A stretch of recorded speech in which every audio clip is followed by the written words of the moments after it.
நரிக்குட்டி நரிக்குட்டி சிவப்புழல் நரிக்குட்டி காட்டுக்குள்ளே ஓடி வந்து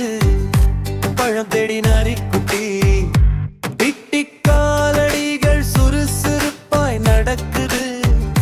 சாமர்த்தியம் நரிக்குட்டிக்கு எல்லாரையும் சிரிக்குது நரிக்குட்டி நரிக்குட்டி நல்ல நண்பன் நரிக்குட்டி ஆடி ஆடி மகிழ்ச்சியாய் விளையாடும் நரிக்குட்டி அம்மா சொன்ன வார்த்தை கேட்டு நல்ல